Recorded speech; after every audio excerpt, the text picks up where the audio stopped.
നമ്മൾ മൂന്നാമത്തെ വീഡിയോയിലേക്ക് പ്രവേശിക്കുകയാണ്. എക്കണോമിക്സിൻ്റെ ബ്രിഡ്ജ് കോഴ്സിൻ്റെ ഭാഗമായിട്ടുള്ള മൂന്നാമത്തെ വീഡിയോ. ഇന്നത്തെ ഈ വീഡിയോയിൽ പ്രധാനമായിട്ട് ചർച്ച ചെയ്യുന്നത് what are the various classifications of economics. എക്കണോമിക്സിൻ്റെ ചില ഭേദങ്ങൾ അല്ലെങ്കിൽ തലങ്ങളൊക്കെ നമ്മൾ ഇന്ന് ചർച്ച ചെയ്യാനായിട്ട് പോവുകയാണ്. പ്രധാനമായിട്ടും എക്കണോമിക്സ് എന്ന സബ്ജക്റ്റിനെ കുറിച്ച് നിങ്ങൾക്ക് ഒരു ആമുഖം, ഒരു ഐഡിയ ലഭിച്ചിട്ടുണ്ട്. നമ്മൾ അതിൽ നിന്ന് എക്കണോമിക്സിനെ ബ്രോഡായിട്ട് രണ്ടായിട്ട് ക്ലാസിഫൈ ചെയ്യാൻ പോവാണ്. ഒന്ന് മൈക്രോ എക്കണോമിക്സ് എന്നും രണ്ട് മാക്രോ എക്കണോമിക്സ് എന്നുള്ള ഒരു കോൺസെപ്റ്റ്സ് ആണ് ഇൻട്രൊഡ്യൂസ് ചെയ്യുന്നത്. ഈ ഒരു കോൺസെപ്റ്റ് കൊണ്ടുവന്നത് റാഗ്നർ ഫ്രിഷ് എന്ന് പറയുന്ന Norwegian economist in the year 1933. ഇദ്ദേഹമാണ് എക്കണോമിക്സിനെ രണ്ടായിട്ട് മാക്രോ മൈക്രോ എന്ന രീതിയിൽ രണ്ടായിട്ട് വരച്ച് വേർതിരിച്ച് വെച്ചിട്ടുള്ളത്. Macro economics, micro economics. ഇനി എന്താണ് മാക്രോ, എന്താണ് മൈക്രോ എന്നുള്ളത് മനസ്സിലാക്കിയെടുത്താൽ മതി. മൈക്രോ എന്ന വാക്ക് ഒന്ന് സൂക്ഷിച്ച് നോക്കിയാൽ തന്നെ അറിയാം അല്ലേ. മൈക്രോ എന്ന് പറഞ്ഞാൽ ചെറുതാണ് അല്ലേ. മൈക്രോ ഓർഗാനിസംസ്, മൈക്രോസ്കോപ്പ്, ഓക്കെ, ഇതെല്ലാം ചെറുതിനെ കുറിച്ച് പഠിക്കാനായിട്ട് ഉപയോഗിക്കുന്ന പദമാണ് ഈ വാക്കുകളൊക്കെ തന്നെ. അപ്പോൾ അതുകൊണ്ട് തന്നെ മൈക്രോ എക്കണോമിക്സ് എന്ന് പറയുന്നത് എന്തോ ചെറിയ കാര്യങ്ങളെക്കുറിച്ചുള്ള പഠനമാണ് പ്രധാനമായിട്ട് വരുന്നത്. അപ്പോൾ അതിൻ്റെ ഒറിജിൻ ഒക്കെ ഇവിടെ കൊടുത്തിട്ടുണ്ട്. ഗ്രീക്ക് വേർഡ് മൈക്രോസ് എന്ന ഗ്രീക്ക് പദത്തിൽ നിന്നാണ്, വിച്ച് മീൻസ് സ്മോൾ, ചെറിയൊരു കാര്യങ്ങൾ. അപ്പോൾ അതുകൊണ്ട് തന്നെ മൈക്രോ എക്കണോമിക്സ് എന്താണെന്ന്, it deals with individual units ആണ്. ഒരു ചെറിയ യൂണിറ്റിനെ കുറിച്ച് നടത്തുന്ന പഠനമാണ് മൈക്രോ എക്കണോമിക്സ് എന്ന് പറയുന്നത്. ഉദാഹരണം, ഒരു ആളിനെ കുറിച്ച് ഞാൻ പഠിക്കണമെങ്കിൽ അത് മൈക്രോ എക്കണോമിക്സ് ആണ്. ഒരു വ്യക്തിയുടെ കൺസംഷൻ, ഒരാള്, ഉദാഹരണം ബിബിൻ എന്ന് പറയുന്ന ഒരു വ്യക്തി, ആ വ്യക്തി എത്രത്തോളം കൺസ്യൂം ചെയ്യുന്നുണ്ട്, എത്രത്തോളം ഉപയോഗിക്കുന്നുണ്ട്, എത്രത്തോളം ചെലവാക്കുന്നുണ്ട്, എക്സ്പെൻഡിച്ചർ എത്രത്തോളമാണ്. അപ്പോൾ ഒരു യൂണിറ്റിനെ കുറിച്ച് ഉള്ള പഠനമാണ്, അല്ലെങ്കിൽ ഒരു എലമെന്റിനെ കുറിച്ചുള്ള പഠനമാണ് മൈക്രോ എക്കണോമിക്സ് എന്ന് പറയുന്നത്. ഒരു ഫാമിലിയെ കുറിച്ചുള്ള പഠനം, ഒരു വീടിനെ കുറിച്ചുള്ള പഠനം, ഒരു ഫേം, ഒരു സ്ഥാപനത്തെ കുറിച്ചുള്ള പഠനം, അങ്ങനെ ചെറിയ ചെറിയ യൂണിറ്റുകളുടെ വരവ്, ചെലവ്, പ്രൊഡക്ഷൻ, കൺസംഷൻ, ഇങ്ങനെയുള്ള കാര്യങ്ങളെക്കുറിച്ചൊക്കെ പഠിക്കുമ്പോൾ നമുക്കതിനെ മൈക്രോ എക്കണോമിക്സ് എന്ന് പറയാം.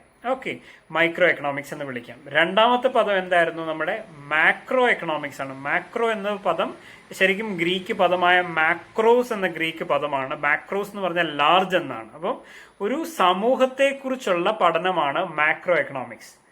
അഗ്രിഗേറ്റ് എന്ന വാക്കാണ് നിങ്ങളിവിടെ അറിഞ്ഞിരിക്കേണ്ടത്. അഗ്രിഗേറ്റ് എന്ന് പറഞ്ഞാൽ മുഴുവനായിട്ട്, ഒരു രാജ്യത്തിന്റെ മുഴുവൻ വരവ്, രാജ്യത്തിന്റെ മുഴുവൻ ചെലവ്, അല്ലെങ്കിൽ ഒരു സമൂഹത്തിന്റെ മുഴുവൻ പ്രൊഡക്ഷൻ, ഒരു സമൂഹത്തിന്റെ മുഴുവൻ വില വ്യത്യാസം എത്രത്തോളമാണ്. അങ്ങനെ ഒരു വലിയൊരു സമൂഹത്തെക്കുറിച്ചോ, ഒരു ഇക്കോണമിയെക്കുറിച്ചോ, ഒരു രാജ്യത്തെക്കുറിച്ചോ ഒക്കെയുള്ള ഒരു അഗ്രിഗേറ്റിനെ കുറിച്ചുള്ള പഠനമാണ് മാക്രോ എക്കണോമിക്സ്. നമ്മളൊരു ഒരു പക്ഷിയെക്കുറിച്ച് പറയണം, പലപ്പോഴും കേട്ട് പരിചയമുള്ള ഒരു ഉദാഹരണമാണ്. ഒരു പക്ഷിയെക്കുറിച്ച് പറഞ്ഞാൽ ആ പക്ഷിയെ മുഴുവനായിട്ട് പറയുകയാണെങ്കിൽ നമ്മൾ അതിനെ മാക്രോ എക്കണോമിക്സ്. ആ പക്ഷിയുടെ കണ്ണിനെ കുറിച്ച് മാത്രം പറയുകയാണെങ്കിൽ മൈക്രോ ആണ്. അതിന്റെ ചുണ്ടിനെ കുറിച്ച് പറയുകയാണെങ്കിൽ നമ്മൾ അതിന് മൈക്രോ ആണ്. അപ്പം ബേർഡ്സ് ഐ വ്യൂ ആണ് മൈക്രോ എക്കണോമിക്സ്. നേരെ മറിച്ച് ആ എൻറ്റയർ ബേർഡ് ആണെങ്കിൽ ഇറ്റ് ബിക്കംസ് മാക്രോ എക്കണോമിക്സ്. അപ്പം ചില കോൺസെപ്റ്റ്സ് ആ രീതിയിൽ മനസ്സിലാക്കിയെടുക്കാനായിട്ട് പറ്റണം. National income of A country, ഒരു രാജ്യത്തിന്റെ ദേശീയ വരുമാനം, മൈക്രോ ആണോ മാക്രോ ആണോ? മാക്രോ എക്കണോമിക്സ് ആണ് അല്ലേ. ഒരു രാജ്യത്തിന്റെ മുഴുവനാണ്.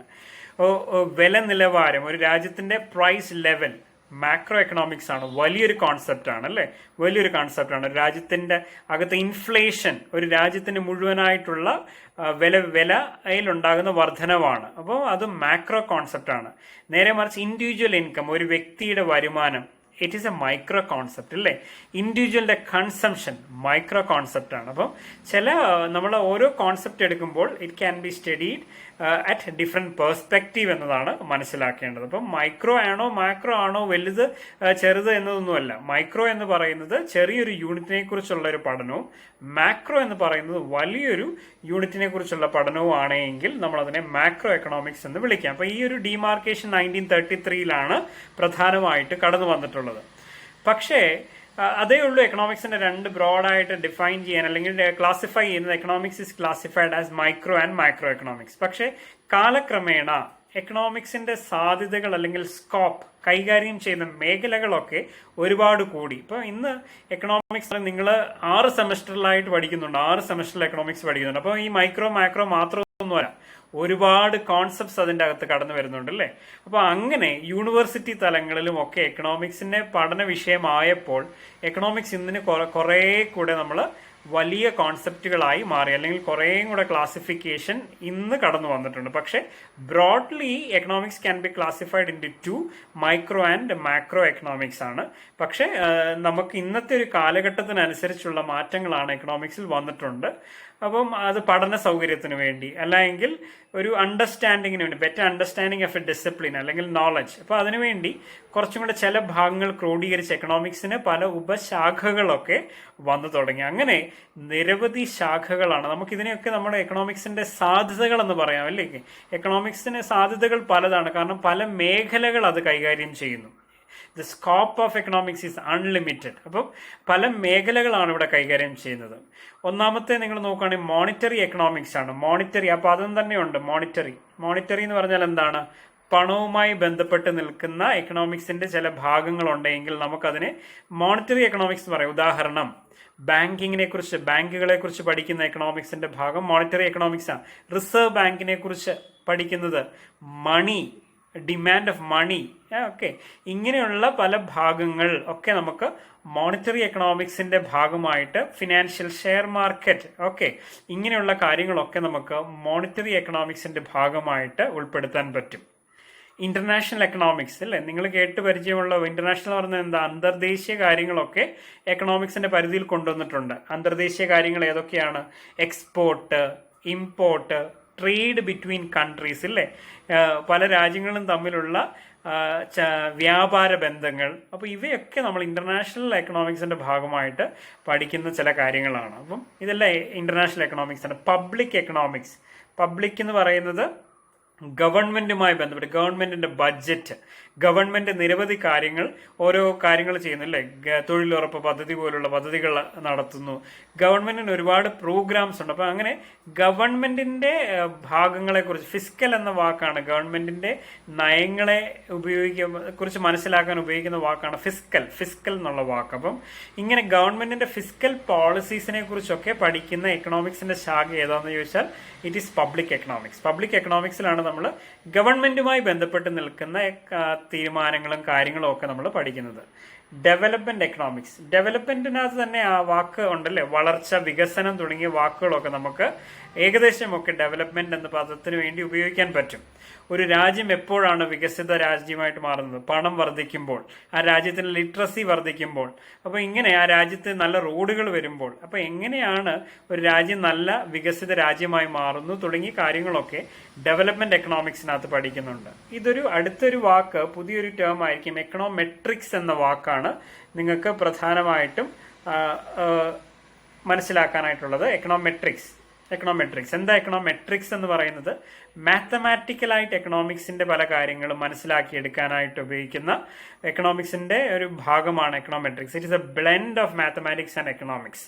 എക്കണോമിക്സിലെ പല ആശയങ്ങളും തിയറീസിനും ഒക്കെ ഒരു മാത്തമാറ്റിക്സിന്റെ രൂപം കൈവരുന്ന, അല്ലെങ്കിൽ മാത്തമാറ്റിക്സ് ഇൻവോൾവ് ചെയ്ത് പറഞ്ഞ് പ്രതിഫലിപ്പിക്കുന്ന ഒരു രീതിയാണ് എക്കണോമെട്രിക്സ് എന്ന രീതിയിൽ. എക്കണോമിക്സും മാത്തമാറ്റിക്സിന്റെ ഒരു കോമ്പിനേഷനാണ് എക്കണോമെട്രിക്സ്.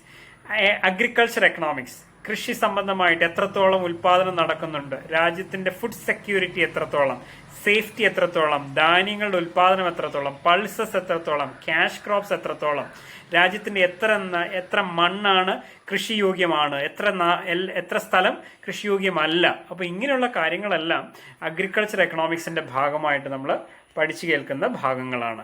ലേബർ എക്കണോമിക്സ് അല്ലേ, തൊഴിലാളികളുടെ കൂലി എത്രത്തോളം കൊടുക്കണം, തൊഴിലാളികളുമായി ബന്ധപ്പെട്ട് നിൽക്കുന്ന പ്രശ്നങ്ങൾ, അവർക്ക് എത്ര മണിക്കൂറുകളാണ് ജോലി ചെയ്യേണ്ട സാഹചര്യം എത്രത്തോളം, സേഫ്റ്റി ആയിട്ടാണോ ജോലി ചെയ്യാൻ പറ്റുന്ന കണ്ടീഷൻസ്, നല്ല ചുറ്റുവട്ടമാണോ അവർക്കുള്ളത്, നല്ല ബ്രീതിങ് എൻവയൺമെന്റ് ഉണ്ടോ.